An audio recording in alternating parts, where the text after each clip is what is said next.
ሰላም የወዲደ ሚዲያ ቤተሰቦች እንዴት ናችሁ? ዛሬ ውልን ሲያፈርሱ በሚረሳ አጭር ታሪክ አቀርብላችኋለሁ። አብራችሁን ቆዩ።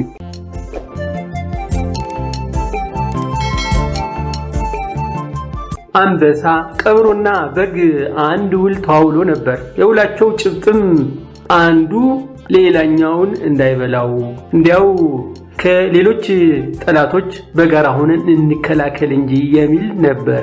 ከትንሽ ቆይታ በኋላ ግን አንበሳ በጉን መብላት አማረውና ቀበሮን እንዲህ ብሎ ጠየቃት። እኔ ውሉን አፍርሼ በጉን ብበላው ምንድነው መሆነው ብሎ ሲጠይቃት፣ ቀበሮም አንተ ምንም አትሆንም፣ አንተ ያፈረስከው ውል ኃጢያቱ መከራው ለልጆች ነው የሚተርፈው አለችው።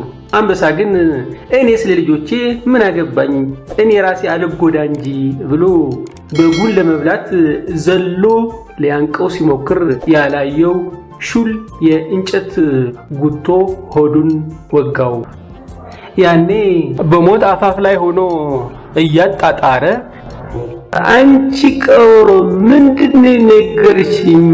ውሉ ሳፈርስ ለልጆች ነው የሚተርፈው እንጂ አንተ ምንም አትሆንም ብለሽኛል ነበር እንዴ ብሎ ሲጠይቃት፣ ቀበሮ ታዲያ እኔ ምን አውቃለሁ? አባትህ ያፈረሰው ውል ነበር ማለት ነው አለችው ይባላል። ውድ የቻናል ቤተሰቦች ከታሪክ ምንድነው የምንማረው?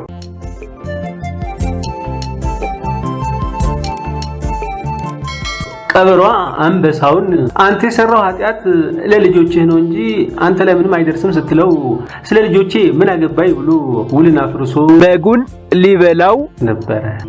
ስለዚህ እኛ ለልጆቻችን ሰላም፣ ሀብት፣ ምቾት እናውርስ እንጂ እኛ በሰራነው ኃጢያት ምክንያት ልጆቻችን ሰላም አጥቶ ተንከራቶ በመከራ እንዲኖሩ አናድርግ። ጦርነት፣ ድህነት፣ መከራ ለልጆቻችን አናውርስ። ለልጆቻችን ምቹ ሁኔታ ፈጥረንላቸው እንለፍ።